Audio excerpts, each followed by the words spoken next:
오늘 우리에게 주신 하나님의 말씀은 에스겔서 18장 30절에서 32절, 베드로전서 2장 4절에서 8절까지의 말씀입니다. 제목을 다 함께 읽어보겠습니다.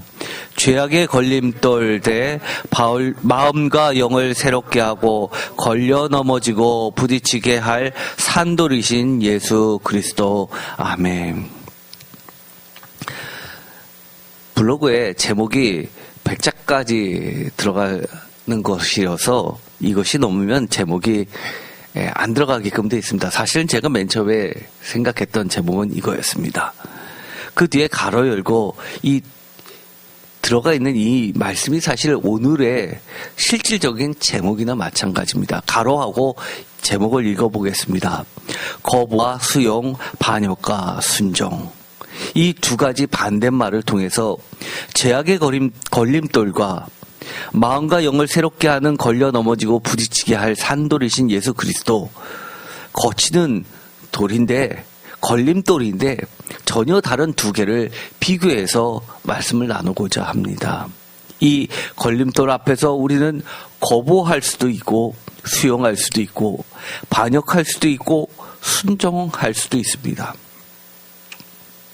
에스겔서의 말씀처럼 하면 심판을 받을 수도 있고 또 구원을 받을 수도 있습니다. 그런 차원에서 오늘의 말씀은 사실은 예수 그리스도와 연결되어 있는 말씀입니다. 제가 강림절 이후부터는 사실은 구약 중에서도 예수 그리스도와 관련된 말씀을 본문을 주로 선택해서 말씀을 나누고 있습니다. 그러다 보니까 오늘은 이 에스겔서 18장 30절에서 32절과 베드로전서 2장 4절에서 8절까지의 말씀을 가지고 함께 여러분과 하나님의 말씀을 나누고자 합니다. 우리가 생각할 때 죄악의 걸림돌에 걸려 넘어지지 않는다라는 말을 어떻게 이해할까요? 우리는 신앙인들은 그렇게 생각합니다. 걸려 넘어지지 아니하니까 형통한다라고 생각을 합니다. 그런가요? 예, 1차적으로는 예스입니다. 맞습니다. 그런데 이거는 생각해 봐야 될 것 같습니다. 형통. 우리가 생각하는 형통이 뭘까요? 내가 하고 싶은 대로 잘 되고 잘 나가는 것이 형통일까요? 많은 사람들은 그걸 형통이라고 생각합니다. 그러나 성경에서 이야기하는 형통이라는 것은 내가 하고 싶은 대로 일이 잘 순순히 풀어지고 잘 나가는 것이 형통이 아니라 성공이 아니라 하나님의 뜻대로 나아가게 되는 것이 형통이라고 이야기합니다. 사실 제가 전에 한번 설교한 적이 있습니다. 형통이라는 단어는 사실은 급류가 휩쓸려 지나가는데 거대한 돌도 순식간에 밀어 제끼면서 밀고 나가는 그런 강한 물줄기를 이야기한다고 했습니다. 예를 들어서 헬몬산에서 눈이 녹게 돼서 강이 불어나죠. 거기다가 비가 오기 시작하면 갑자기 이 요단강은 급물살이 되어서 굉장히 빠르게 지나가는 급류가 되어버립니다. 사실 이 여호수아가 가나안 땅으로 입성하기 전에 요단강 앞에서 주춤주춤 할 때가 바로 그럴 때였죠. 그렇기 때문에 잘못하다가는 다 휩쓸려 갈 정도의 급류가 발생합니다. 또한 이 유대인의 땅, 이스라엘 땅은 간헐천이 많죠. 평소에는 냇물이 아닙니다. 그런데 폭우가 오기 시작하면 갑자기 없던 늪 같은 게 생기거나 아니면 시냇물이 흘러서 강처럼 변하게 됩니다. 급류가 돼버리죠. 그런 것들이 많이 있습니다. 그런데 그때는 이 땅들을 다 휩쓸고 가면서 땅을 파버립니다. 그렇기 때문에 거치는 게 없죠. 잘못 디디면 다 넘어지게 됩니다.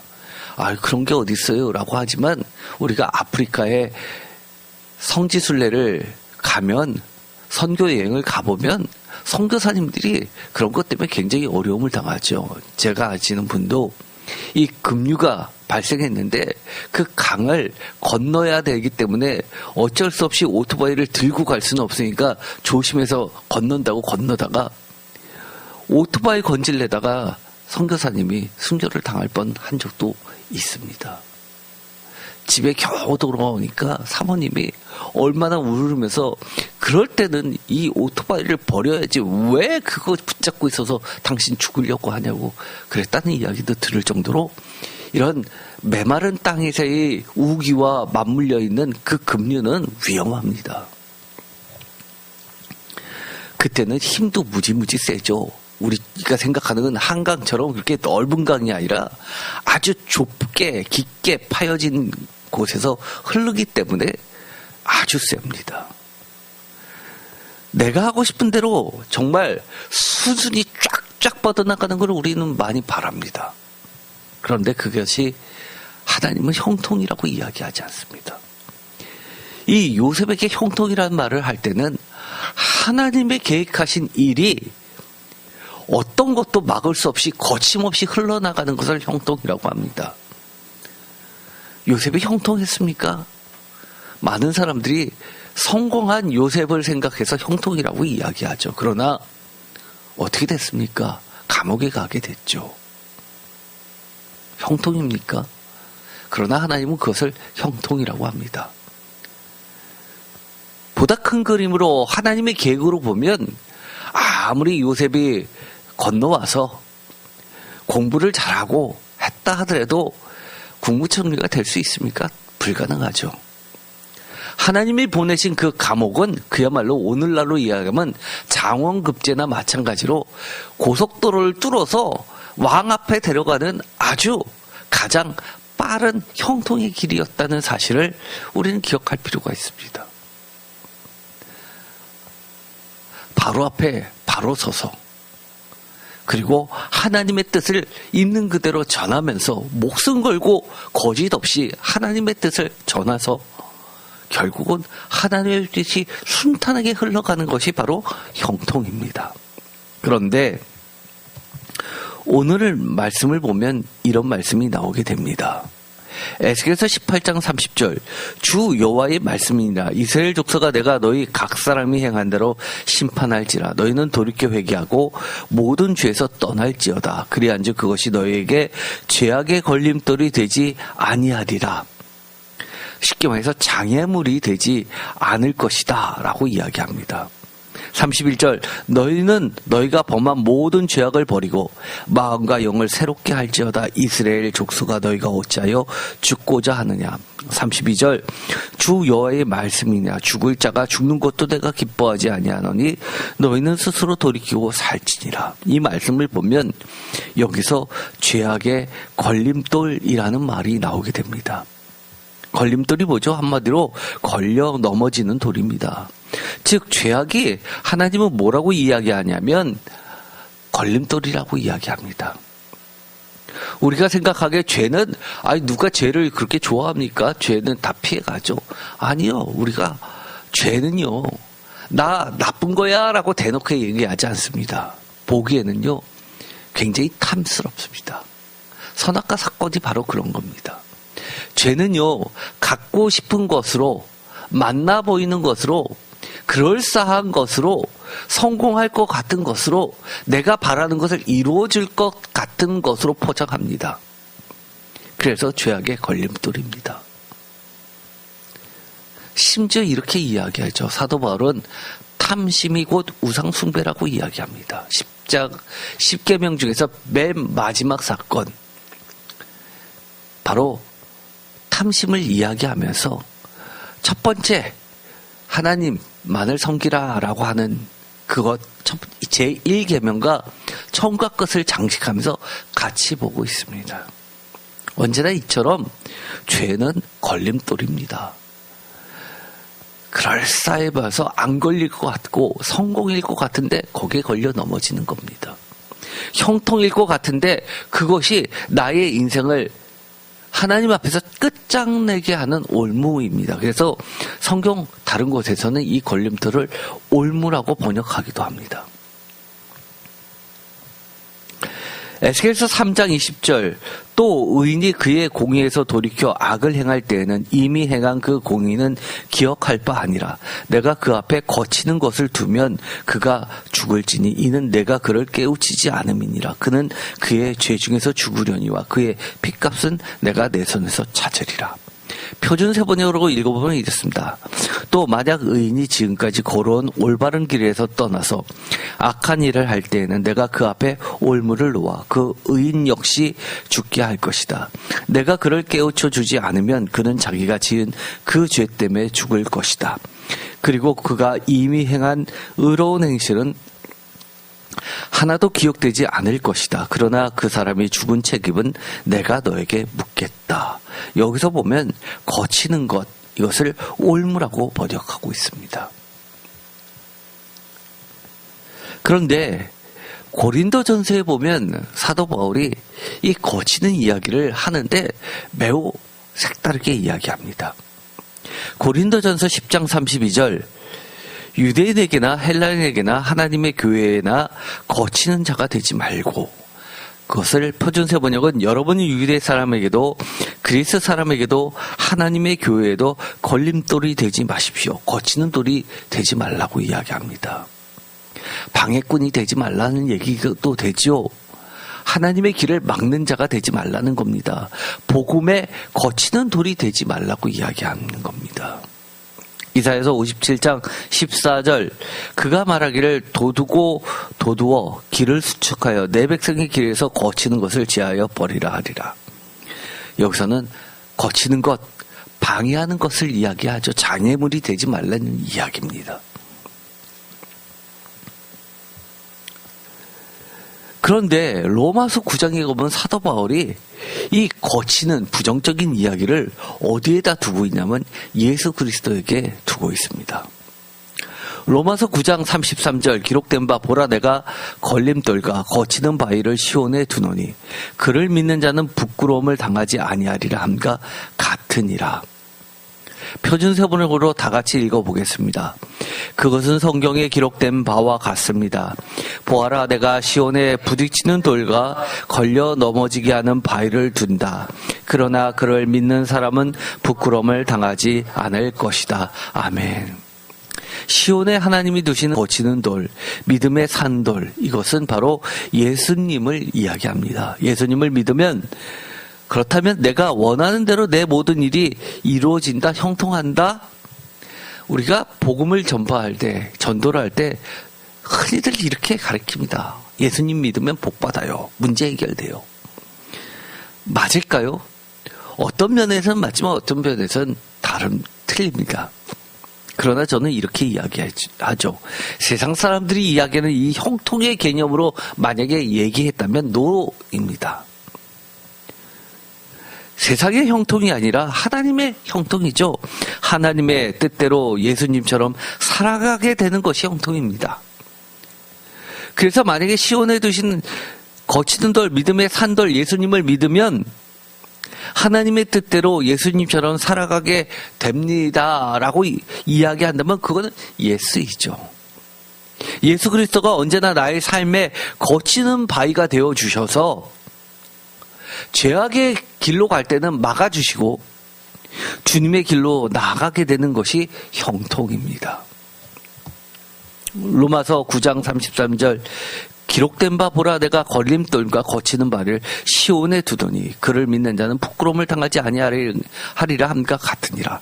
시온은 제가 이것을 설교할 때도 이사야서에서도 마찬가지지만 시온은 교회라고 말씀을 드렸습니다.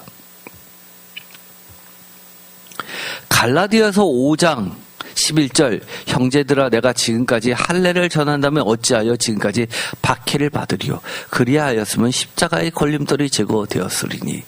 십자가에도 걸림돌이 있다는 겁니다. 그게 무슨 말입니까? 형통이라고 했잖아요. 세상이 이야기하는 형통이 아니라 세상에 이야기하는 것은 복음은 언제나 걸림돌입니다. 예를 들어서 이 바울은 이렇게 이야기합니다. 내가 할례를 전했다면 십자가의 걸림돌이, 즉 방해, 십자가의 거리낌이 없어졌을 것이고 나는 박해를 안 받았을 것이다라고 이야기합니다. 그런데 뭡니까? 하나님의 뜻은 그렇지 않죠. 하나님의 형통 예수 그리스도의 십자가를 전하다 보니까 세상적으로는 박해를 받게 되고 꺼리낌이 발생했다는 겁니다. 표준 세번역으로 읽어보겠습니다. 갈라디아서 5장 11절 형제 자매 여러분 내가 아직도 할례를 전한다면 어찌하여 아직도 박해를 받겠습니까? 그렇다면 십자가의 꺼리낌은 없어졌을 것입니다. 언제나 예수 그리스도는 우리에게도 믿지 않는 자에게도 걸림돌이 됩니다. 신앙의 걸림돌이죠. 복음의 걸림돌입니다. 죄악을 짓지 말게 하는 걸림돌이기도 하고 또 복음으로 나아가게 하는 걸림돌이기도 한 겁니다. 고린도전서 1장 22절 구체적으로 이야기하죠. 다 같이 읽겠습니다. 유대인은 표적을 구하고 헬라인은 지혜를 찾으나 우리는 십자가에 못 박힌 그리스도를 전하니 유대인에게는 거리끼는 것이요 이방인에게는 미련한 것이로되 오직 부르심을 받은 자들에게는 유대인이나 헬라인이나 그리스도는 하나님의 능력이요 하나님의 지혜니라. 아멘. 여기서 3등분해서 이야기합니다. 유대인, 헬라인, 그리고 그리스도인, 우리를 이야기하죠. 2등분으로 이야기하면 그리스도인과 난 크리스찬들입니다. 3등분으로 이야기하면 이 난 크리스찬을 다시 둘로 나눠서 유대인 난 크리스찬, 헬라인 난 크리스찬입니다. 그런데 이렇게 이야기합니다. 세상에서 찾는 것, 세상에 추구하는 것을 대표해서 유대인은 표적을 구합니다. 헬라인은 지혜를 구합니다.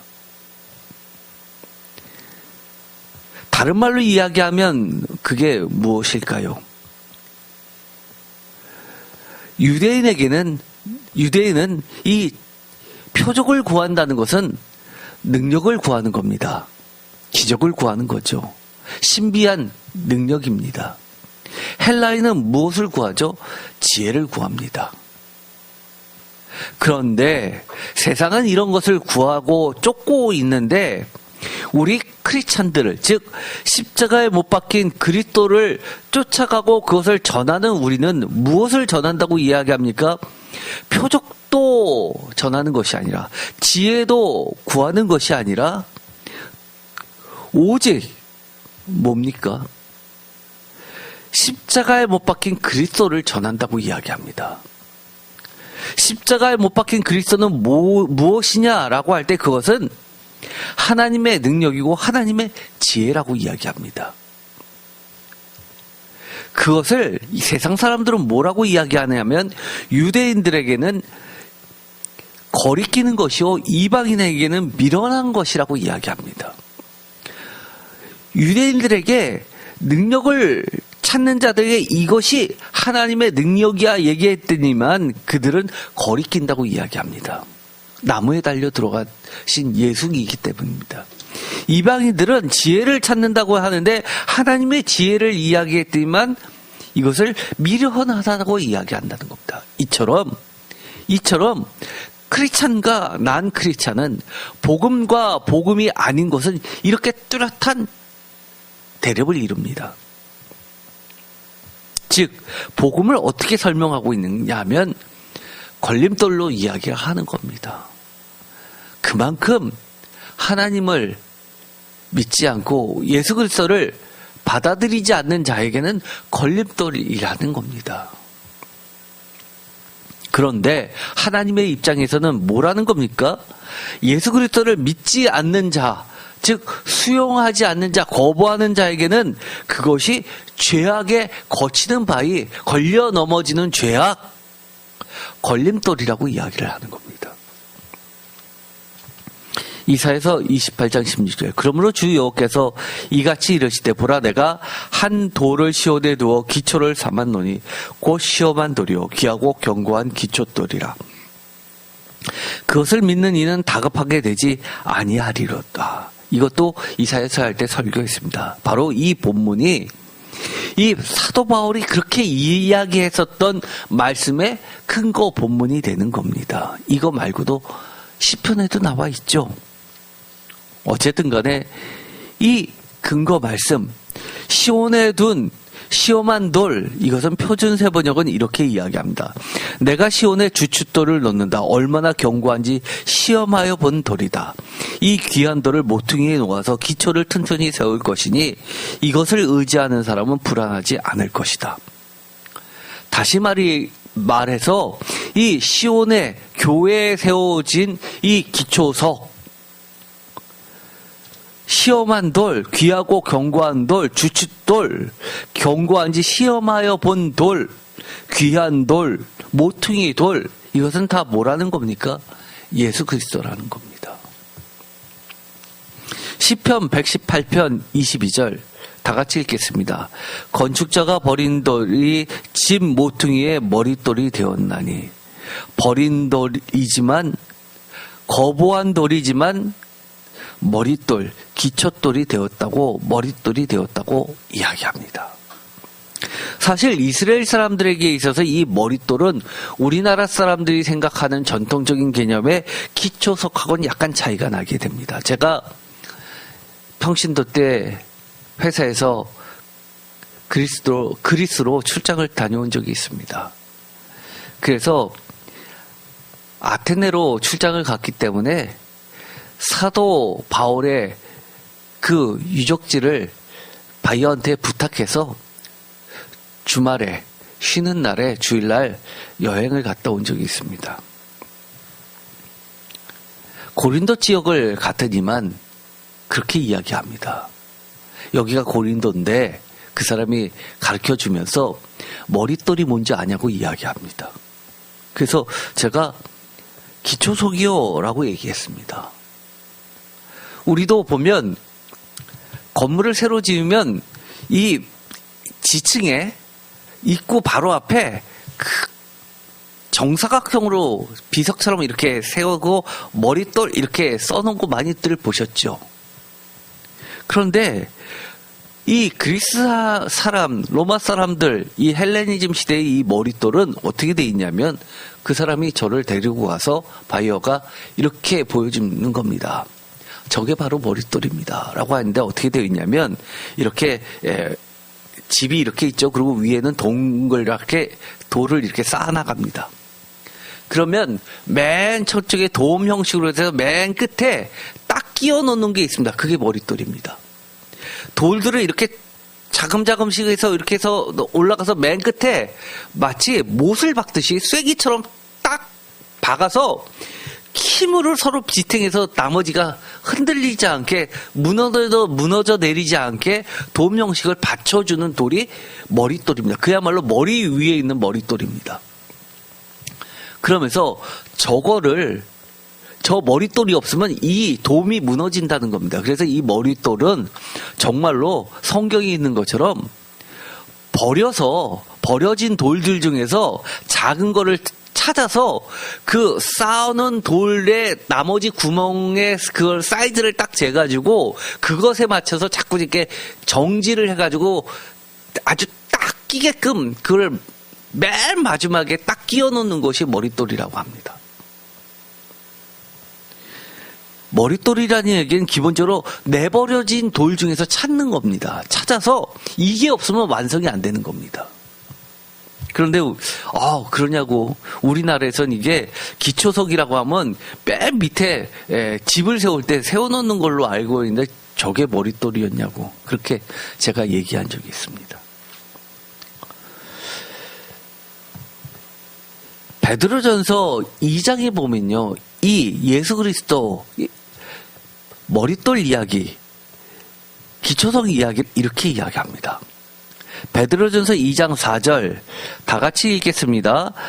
사람에게는 버림바가 되었으나 하나님께는 택하심을 입은 보배로운 산돌이신 예수께 나아가 너희도 산돌같이 신령한 집으로 세워지고 예수 그리스도로 말미암아 하나님이 기쁘게 받으실 신령한 제사를 드릴 거룩한 제사장이 될지니라.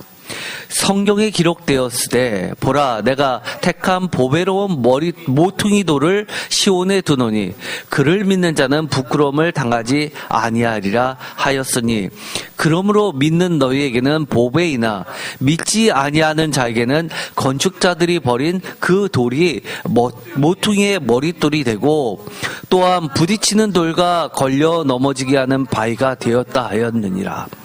그들이 말씀을 순종하지 아니함으로 넘어지나니 이는 그들을 이렇게 정하신 것이라. 아멘. 이 베드로전서에서도 사도 바울이 이야기했었던 그 본문들을 그대로 가지고 옵니다. 사실 사도 바울의 서신을 가지고 왔다라고 보이지는 않습니다. 베드로전서는 그야말로 다른 전통에서부터 발전되어 오면서 원래 있었던 본문, 사도 바울도 가지고 왔던 본문인 성경, 쉽게 말해서 이사야서와 시편을 가지고 이 말씀을 전하는 겁니다. 그렇다는 이야기는 서로 다른 전통으로서 복음이 전하지는데 중요한 본문으로 사용되었던 그 본문이 사도 바울이나 베드로전서나 공이 사용되었다는 것은 초대교회에 있어서 예수님을 전하는데 이 본문들은 굉장히 중요한 본문이었다는 겁니다. 이 우리가 베드로전서 2장을 보면은요, 6절에 성경에 기록되었으되라고 하는 것은 그들이 성경 말씀을 인용하면서 이것은 내가 말하는 인간의 말이 아니라 하나님이 정하신 것이다 라는 것을 입증하는 중요한 정형구입니다. 기록되었으되라는 이 말은요. 그런데 6절에 보면 여러 번 성경책에 보면 보라 앞에 기억하고 각주가 되어 있습니다. 기억 이사야서 28장 16절 보라 내가 택한 보배로운 모퉁이 돌을 시온에 두노니 그를 믿는 자는 부끄러움을 당하지 아니하리라.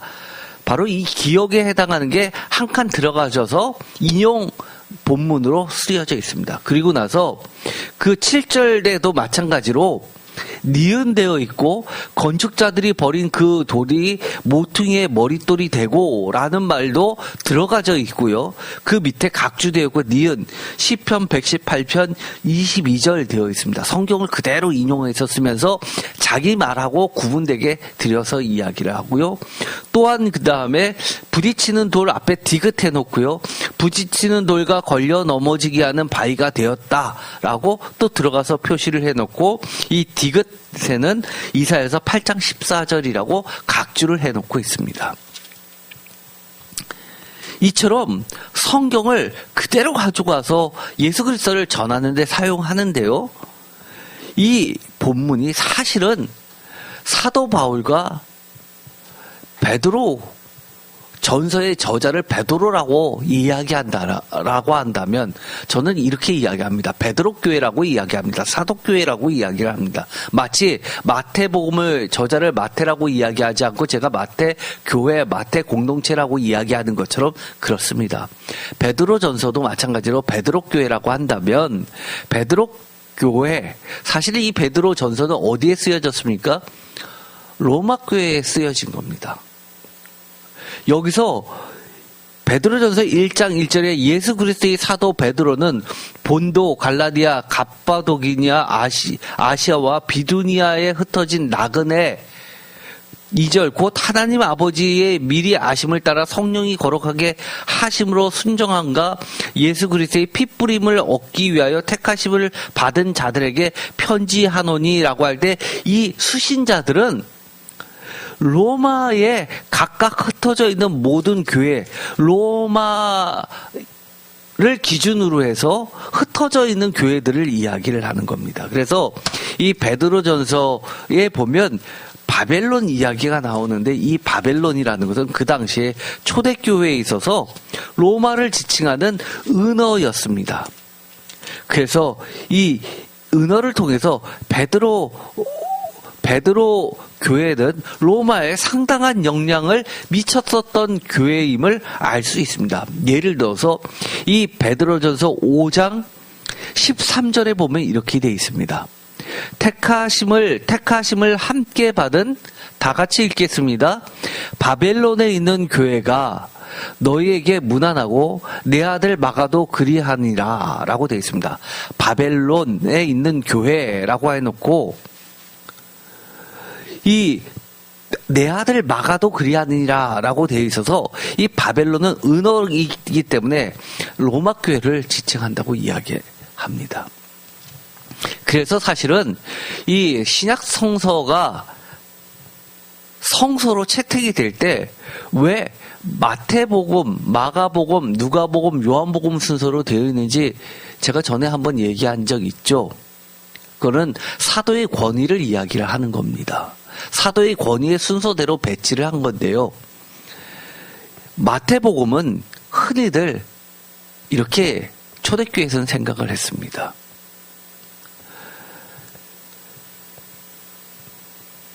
베드로 이야기가 마태복음에 들어가 있죠. 어떻게 들어가 있습니까? 천국의 열쇠를 가진 베드로의 교회 이야기가 마태복음에 나옵니다. 그래서 이 바티칸 성당이 천국의 열쇠를 가지고 있다고 하고 제1대 교황을 누구로 보냐 하면 베드로로 보는 겁니다. 그래서 그것을 베드로 성당이라고 이야기를 하는 겁니다. 그래서 이 베드로의 열쇠가 있는 마태복음이 제일 먼저 있어야 되고, 그리고 여기에 있었던 것처럼 내 아들 마가라고 해서 이 마가복음은 이 베드로의 아들격으로서 베드로를 따라다니면서 베드로가 했었던 말씀을 받아 적기도 하고 기록에 남기기도 했었던 그런 제작격으로 보고, 그래서 이 마가복음의 저자를 이 베드로의 아들 마가라고 생각해서 마가복음을 그 뒤에다 배치를 한 겁니다. 그리고 누가복음은 제3세대고요. 요한복음은 상대적으로 베드로를 우선시하는 사도계가 앞서 있다 보니까 요한복음은 그 뒤에 들어가게 되는 겁니다. 어쨌든 간에 전체적인 얘기를 하면 이 베드로 전서나 로마서나 다 로마에게 쓰여진 편지인데 두 편지 속에 들어가 있는 이 머릿돌 이야기, 산돌 이야기, 그리고 예수 그리스도에 대한 이 거치는 바위 이야기가 들어가 있지만 정황이 틀립니다. 상황이 틀리다는 겁니다. 어떻게 틀릴까요? 이 베드로전서 2장은 특별히 산돌을 이야기하는데, 즉 이 살아있는 돌, 살리는 돌, 생명의 돌은 2장 4절에 있는 것처럼 신령한 집에 머릿돌 기초석으로 세워지는 신령한 집. 집이 뭡니까? 돌들로 쌓여진 집이죠. 이 신령한 집, 즉 산돌들이라고 표현해도 되는 겁니다. 예수 그리스도의 산돌을 믿는 우리 성도들은 산돌들이 돼서 집을 이루어서 교회를 형성하는 겁니다. 교회는 뭡니까? 하나님의 집이라는 이야기죠. 그래서 이 베드로전서는 특별히 두 가지를 이야기합니다. 땅과 하늘의 그리스도의 사역에 있어서 그리스도에 대한 응답의 두 측면, 즉 베드로전서 2장 6절에서 8절까지는 수용하느냐 거부하느냐를 나타내는 말로 들어갑니다. 두 번째는 교회의 영적인 특성을 이야기합니다. 특별히 베드로전서 2장 9절에서 10절에서 발전되어 나타나지는 것을 이야기하는데요. 제가 오늘의 제목을 사실은 거부와 수용, 반역과 순종이라는 것을 가로놓고 넣고 싶었지만 글자 수 때문에 못 넣었을 뿐입니다. 똑같은 거치는 돌이지만 하나는 죄악의 걸림돌이요, 또 하나는 마음과 영을 새롭게 하고 걸려 넘어지고 부딪히게 할 산돌이신 예수 그리스도입니다. 그래서 이 베드로 전서는 어떻게 쓰여졌냐, 로마서하고 어떤 차이가 있느냐라고 할 때, 로마서는 이 거치는 돌의 문맥이 예수 그리스도의 복음을 전파하는 데 있어서 처음 복음을 전해 듣는 자들이 수용하는 것, 그러니까 초신자가 되는 거죠. 쉽게 말해서 그리스도인의 초신자. 이런 유대교인으로서는 이미 성장했다 할지 모르지만 예수 그리스도를 처음 받아들이는 초신자의 그 수용과 거부의 상황이라면 베드로전서는 어떤 차이가 있냐면 그것도 포함하지만 포커스는 어디에 맞춰져 있냐면 이미 예수 그리스도를 믿기로 했습니다. 수용했습니다. 그런데 수용했다 하더라도 더욱 성장하는 상황이라는 겁니다. 즉 기성 성도에 자라나서 신령한 집으로 성장하고 성숙으로 열매 맺는 그런 상황 속에서 이 거치는 돌 이야기가 들어가게 됩니다. 그래서 베드로전서에 보면 이런 말들이 나오게 되죠. 예를 들어서 베드로전서 3장 1절을 아내들아 라고 하면서 여러 가지 마치 훈계, 가온 같은 이야기를 합니다. 남편에게 순종하라. 그리고 3장 7절에는 남편들아 라고 하면서 반대로 남자 성도들에게 이야기합니다. 그 다음에 베드로전서 5장 5절에서는 젊은 자들아 라고 하면서 이야기하고 또 장로들에게도 이야기를 합니다. 그러면서 포인트는 뭡니까? 순종하라입니다. 남편들도 아내들도 순종하라입니다. 즉 왜 이렇게 순종해야 하느냐? 그것은 한마디로 얘기해서 우리는 돌들인데 어떤 돌이냐면 예수 그리스도의 그 기초서 산돌에 엮여진 돌. 그래서 예수 그리스도처럼 순종했듯이 우리도 순종하는 돌이 돼야 된다는 겁니다. 예수 그리스도께서 어디에 순종하셨습니까? 하나님께, 하나님의 말씀에, 하나님의 뜻에 순종해서 머릿돌이 되신 것처럼 우리도 기초석이신 예수 그리스도께 순종해서 우리들도 어떤 돌이 되어야 된다는 거예요? 교회에 집을 세우는 돌이 되어야 된다는 겁니다. 베드로전서 1장 2절 다 같이 읽겠습니다. 곧 하나님 아버지의 미리 아심을 따라 성령이 거룩하게 하심으로 순종함과 예수 그리스도의 피뿌림을 얻기 위하여 택하심을 받은 자들에게 편지하노니 은혜와 평강이 너에게 더욱 많을지어다. 아멘. 뭐라고 강조하십니까? 순종을 강조합니다. 거부하지 말라는 겁니다. 받아들이라는 겁니다. 그리스도께 표준사 번역은 아주 좀 다르게 해석합니다. 뉘앙스가 이렇게 번역합니다. 다 같이 읽겠습니다. 하나님 아버지께서 당신의 미리 아심을 따라 여러분을 택하여 주시고 성령으로 거룩하게 해 주셨으므로 여러분은 예수 그리스도께 순종하게 되었으며 그의 피로 정결함을 얻게 되었습니다. 여러분에게 은혜와 평화가 가득하기를 빕니다. 아멘. 뭐라고 이야기합니까? 개역개정은요. 성령이 거룩하게 하심으로 순종함과 이거를 읽어보면 어떤 느낌이 들어요? 아, 성령님에 의해서 거룩하게 되고 성령님에 의해서 우리가 순종하게 되는가로 그렇게 이해하게 됩니다. 그런데 밑에는 어떻게 표준세번은 어떤 뉘앙스로 번역을 했냐면 그리스도께 순종하게 되었다라고 이야기합니다.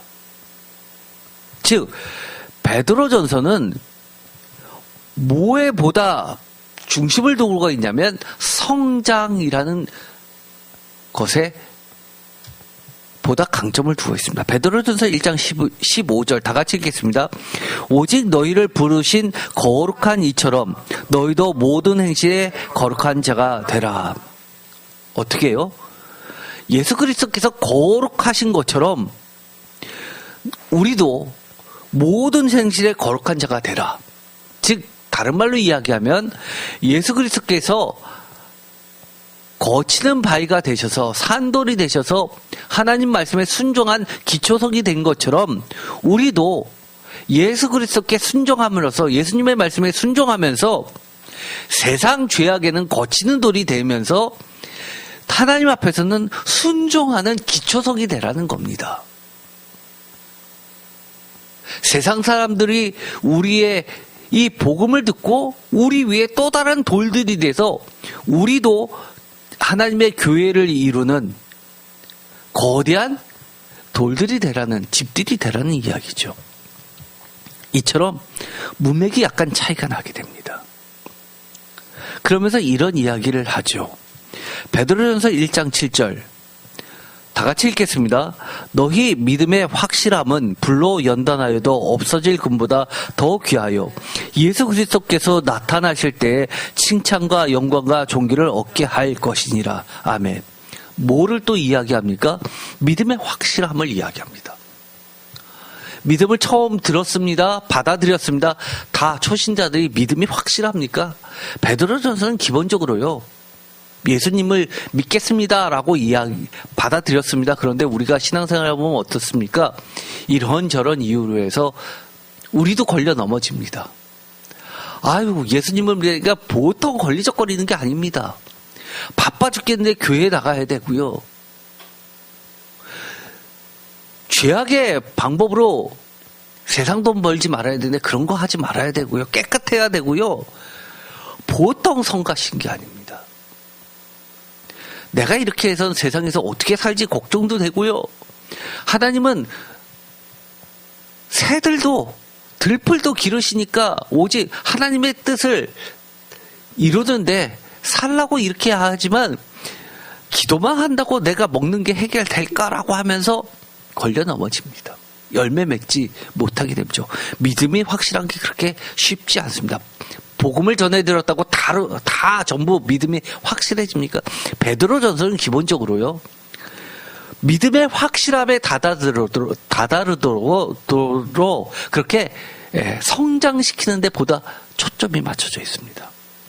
어디까지요? 베드로전서 2장 5절 다 같이 읽겠습니다. 너희도 산돌같이 신령한 집으로 세워지고 예수 그리스도로 말미암아 하나님이 기쁘시게 받으실 신령한 제사를 드릴 거룩한 제사장이 될지니라. 아멘. 첫 번째, 어디까지 자라나야 된다는 겁니까? 신령한 집으로 세워지기까지 자라나야 되고요. 두 번째, 그 교회가 세워졌으면 어떻게 돼야 된다고요? 하나님께서 기뻐 받으시는 그런 예배를 드릴 수 있도록 만드는 거룩한 제사장까지 되라는 이야기입니다. 표준세 번역은 이것을 명확하게 하고 있습니다. 다 같이 읽겠습니다. 여러분도 살아있는 돌과 같이 되었으니 신령한 집을 짓는 데에 쓰이도록 하십시오. 그래서 예수 그리스도로 말미암아 하나님께서 기쁘게 받으실 신령한 제사를 드리는 거룩한 제사장이 되십시오. 아멘. 어떻게 되기를 목적으로 합니까? 베드로전서는요, 기본적으로요, 신령한 집을 짓는 데 쓰이는 성장한 성숙한 크리스찬을 이야기하는 겁니다. 그 기준이 뭐라는 겁니까? 거친 돌, 산돌, 모퉁이 돌, 예수 그리스도, 산돌을 이야기하는 겁니다. 그래서 뭐라고 이야기해요? 너희도 산돌같이. 표준세 번역은 뭐라고 이야기합니까? 여러분도 살아있는 돌과 같이라는 말을 쓰는 겁니다. 히브리서 6장도 비슷한 이야기를 합니다. 비록 히브리서는 또 다른 저자죠. 그럼에도 불구하고 이 초대교회 산돌의 이 이야기, 신앙의 모델이 되시고 우리가 쫓아가야 될 스승이 되신 이야기는 단순히 크게 나눠서 베드로 계열의 사독교회, 바울의 이방인 중심의 영적인 교회뿐만 아니라 출처를 알 수 없는, 저자를 알 수 없는 이 히브리 교회까지, 히브리서를 쓴 히브리 교회까지 광범위하게 적용됩니다. 히브리서 6장 1절 다 같이 읽겠습니다. 그러므로 우리가 그리스도의 도의 초벌을 버리고 죽은 행실을 회개함과 하나님께 대한 신앙과 세례들과 안수와 죽은 자의 부활과 영원한 심판에 관한 교훈의 터를 다시 닦지 말고 완전한 대로 나갈지니라. 아멘. 뭐라고? 히브리서는 그렇게 이야기합니다. 초벌을 버리고 다시 닦지 말고 완전한 대로 나아가라. 뭐와 같은 얘기입니까, 이게? 베드로 전서와 같은 이야기입니다. 그런데 오늘 있었던 이 에스겔서의 말씀을 우리가 전하면 많은 사람들이, 기존의 크리스찬들이 그렇게 착각합니다. 난 이미 하나님 믿는데, 예수님 믿는데, 죄악의 걸림돌이 되지 않으려고 예수님을 받아들이고 수용해서 지금 믿고 있는데 저 설교는 나한테는 필요 없는데 라고 생각합니다. 그렇습니까? 베드로교에서 그러라고 이 산돌 이야기를 했습니까? 아니요. 이 산돌 예수 그리스도의 이야기는요, 처음 복음을 전할 때도 필요한 이야기지만 예수 그리스도를 받아들이고 우리가 어디까지요? 완전한 구원을 이룰 때까지, 하나님의 신령한 집을 세워지는 데까지 끝까지 필요한 말씀입니다. 예수 그리스도가 처음에만 믿을 때 필요했다고? 아니요. 나는 예수 그리스도를 받아들였다고요? 지금 곰곰이 생각해 보십시오. 베드로 교회에서 이야기하는 건 뭡니까? 너희들이 예수님을 믿는다 하지만 만약에 예수님의 말씀을, 하나님의 말씀을 다 순종하지 아니하고 거부한다면 그것은 산돌이신 예수 그리스도를 거부하는 것이고, 그 산돌에 걸려 넘어지게 되는 것이고, 그러한 돌들은 거룩한 돌이 아니기 때문에 거룩한 신령한 집을 세우는데 쓰여질 돌이 아니라는 겁니다. 여러분들, 성도님들은 어떤 존재입니까? 하나님의 거룩한 집을 세워지는데 각 사람이 신령한 돌들이 돼야 되는 겁니다. 이해되십니까? 처음에 복음 전할 때 그때만 이 머릿돌이 필요하다고요? 아니요, 그렇지 않습니다. 이 이야기는 오늘 이 에스겔서의 이야기나 시편의 이야기나 이 이사야서의 이야기는 우리가 예수 그리스도 앞으로 갈 때까지 끝까지 필요한 말씀입니다. 날마다 우리는 뭐를 생각해야 됩니까? 아, 내가 예수님을 믿는다고 하지만 예수님의 말씀의 이 부분은 내가 수용했나? 받아들였나? 순종했나? 아니면 거부했나? 거부했다라는 말을 다른 말로 이야기하면 뭡니까? 반역했냐? 반역자가 됐나? 이런 말하고도 같은 겁니다.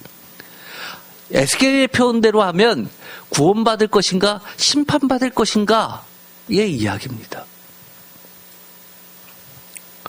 우리가 강림절을 맞아서 곧 성탄절이 됩니다. 예수 그리스도께서 오십니다.